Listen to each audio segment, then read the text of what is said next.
नमस्कार दर्शकों, खबरनवीस में आपका स्वागत है। अगर आपने खबरनवीस को सब्सक्राइब नहीं किया है तो इसे जरूर सब्सक्राइब करें और लेटेस्ट खबरों और अपडेट्स के लिए बेल आइकॉन को भी तो जरूर ये दबाएं। सामाजिक परिवेश में सर्वजन हिताय सुखाय वाली सोशल इंजीनियरिंग जिसको आज कहते हैं, जो भगवान राम ने स्थापित की थी, ये बहुत अच्छा हुआ।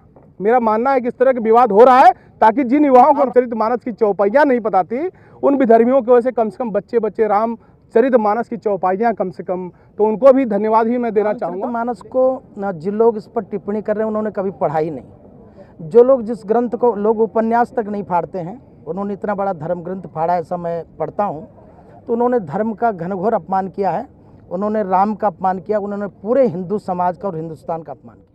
सुना आपने। आज गाजीपुर में महाराणा महाकुंभ का आयोजन अखिल भारतीय क्षत्रिय महासभा युवा के द्वारा किया गया, जिसमें मुख्य अतिथि के रूप में हथियाराम सिद्धपीठ के महामंडलेश्वर महाराज भवानी नंदन यति और संस्था के राष्ट्रीय अध्यक्ष कुंवर अवनीश सिंह व अन्य सम्मानित जन के साथ हजारों की संख्या में लोग मौजूद रहे। कार्यक्रम में क्षत्रिय समाज द्वारा सर्व हिंदू समाज को एकजुट करने के ध्येय से यह कार्यक्रम रविवार 5 फरवरी को स्थानीय लंका मैदान में भारी पुलिस बल की सुरक्षा व्यवस्था में किया गया। इस अवसर पर राष्ट्रीय अध्यक्ष कुंवर अवनीश सिंह ने संस्था के कार्यों और उद्देश्यों पर प्रकाश डालते हुए बताया कि समाज की कुरीतियों के खिलाफ हम एकजुट हों, सीमा पर शहीद सैनिकों का सम्मान और क्षत्रिय समाज के साथ समस्त हिंदुओं को जागरूक करने का कार्य भी किया जा रहा है। उन्होंने आरक्षण के साथ रामचरितमानस पर भी अपनी राय दी, तो वही हथियाराम सिद्धपीठ के पीठाधीश्वर भवानीनंदन यति जी महाराज ने महाराणा प्रताप की महिमा को बताते हुए उन्हें नमन किया और रामचरितमानस की चौपाइयों पर उपजे विवाद को तोड़ मरोड़कर और राजनीतिक लाभ लेने की एक गलत परंपरा बताई और ऐसे लोगों को शास्त्रार्थ की खुली चुनौती भी दे डाली। सुनिए पूरी बात। महाराणा शब्द अपने में बड़ा ही गौरवमय शब्द है। महाराणा का इतिहास सोने से भी ज़्यादा पवित्र है और महाराणा की ताकत हिंदुस्तान का इतिहास पहचानता है। हम नतमस्तक हैं महाराणा को। अगर महाराणा शब्द इस महाकुंभ से जोड़ दिया गया तो मैं इसे किसी राम के इतिहास से कम नहीं मानता। मैं उस राम का पुजारी हूँ जिस राम ने देश को सब कुछ दिया है। मैं राम की रोटी खाता हूँ। मैं समझता हूँ उसी पग चिन्हों पर महाराणा भी चले हैं और राष्ट्र के लिए जिस महाराणा ने इतना बड़ा त्याग बलिदान किया, घास की रोटी तक खाई, हमारे जैसे नमक हराम लोग होंगे अगर उनको भुला देंगे, उन्हें आज याद करके मुझे बहुत ही मैं उऋण हो गया हूँ उनसे। मुझे बहुत अच्छा लगा। आपने रामचरितमानस की चर्चा की है। इन दिनों प्रदेश में रामचरितमानस को न जिन लोग इस पर टिप्पणी कर रहे हैं उन्होंने कभी पढ़ा ही नहीं। जो लोग जिस ग्रंथ को लोग उपन्यास तक नहीं फाड़ते हैं, उन्होंने इतना बड़ा धर्म ग्रंथ फाड़ा, ऐसा मैं पढ़ता हूँ।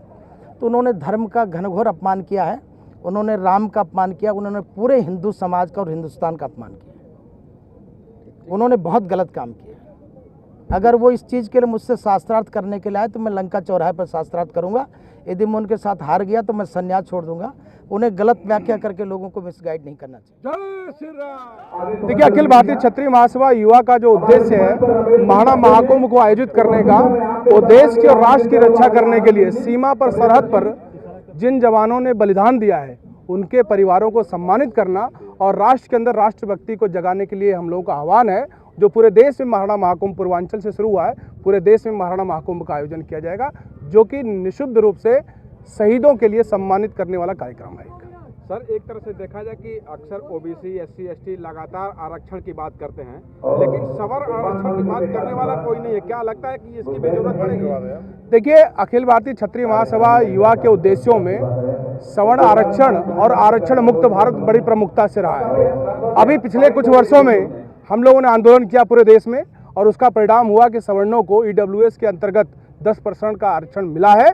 और अगर देखिए, हमारी कोशिश है कि भारत आरक्षण मुक्त रहे, योग्यता के आधार पर लोगों को सम्मान मिले, योग्यता के आधार पर लोगों को राष्ट्र में काम करने का अवसर मिले, तभी देश का विकास हो पाएगा। इसके लिए हम लोग लगातार संघर्ष कर रहे हैं। सनातन धर्म पे कूटाघात किया जा रहा है, रामचरितमानस की लगातार जो है धज्जियां उड़ाई जा रही है, इसको लेकर क्षत्रिय महासभा क्या करेगी? देखिए, कोई नई बात नहीं है। भगवान राम के युग से लेकर आज तक सदैव जो है कि इस तरह के कुठाराघात हम लोगों की संस्कृति के ऊपर, सभ्यता के ऊपर हुए हैं।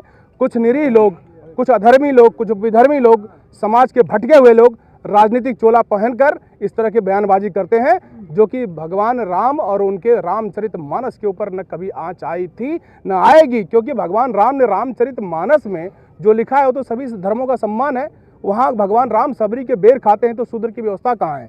एक क्षत्रिय, एक विधर्मी रावण का वध करता है, वही ब्राह्मण राम को भगवान मानकर उसकी पूजा करता है, वही क्षत्रिय उनकी पूजा करके उनको अपना गुरु मानते हैं, वही राम क्षत्रिय वर्ण धारण करके सबरी के जूठे बहर खाते हैं, वही राम अपने धर्म की रक्षा करने के लिए एक विधर्मी का वध करते हैं। तो ये सामाजिक परिवेश में सर्वजन हिताय सुखाय वाली सोशल इंजीनियरिंग जिसको आज कहते हैं, जो भगवान राम ने स्थापित की थी, ये बहुत अच्छा हुआ। मेरा मानना है कि इस तरह के विवाद हो रहा है ताकि जिन युवाओं को रामदास की चौपाई रामचरितमानस की चौपाइयाँ नहीं पता थी, उन विधर्मियों की वजह से कम बच्चे रामचरितमानस की चौपाइयाँ कम से कम, तो उनको भी धन्यवाद ही मैं देना चाहूँगा। लेकिन इससे हमारे धर्म सनातन के ऊपर कभी नहीं आ जाएगी। धन्यवाद। आरक्षण जो है जातिगत आधार पर होना चाहिए, आर्थिक आधार पर? इसमें कोई शंका ही नहीं है, आरक्षण तो होना ही नहीं चाहिए। अगर होगा भी तो आर्थिक आधार पर होना चाहिए। भारत के नहीं, विश्व के किसी भी देश में सामाजिक रूप से, अगर हम एक तरफ हम बात करते हैं सामाजिक समानता की, और दूसरी तरफ रामचरितमानस तो सबको एक बराबर का दर्जा देता है कि एक शूद्र भी अगर ब्राह्मण का कार्य करता है तो उसको ब्राह्मण के बराबर सम्मान मिलता है, रामचरितमानस कहता है। लेकिन हमारा संविधान क्या कहता है? हमारा संविधान ये कहता है तुम शूद्र पैदा तो शूद्र ही मर जाओगे। तो जलाना तो संविधान जाके जलाओ ना, रामचरितमानस क्यों जला रहे हो? नमस्कार दर्शकों, खबरनवीस में आपका स्वागत है। अगर आपने खबरनवीस को सब्सक्राइब नहीं किया है तो इसे जरूर सब्सक्राइब करें और लेटेस्ट खबरों और अपडेट्स के लिए बेल आइकॉन को भी जरूर दबाएं।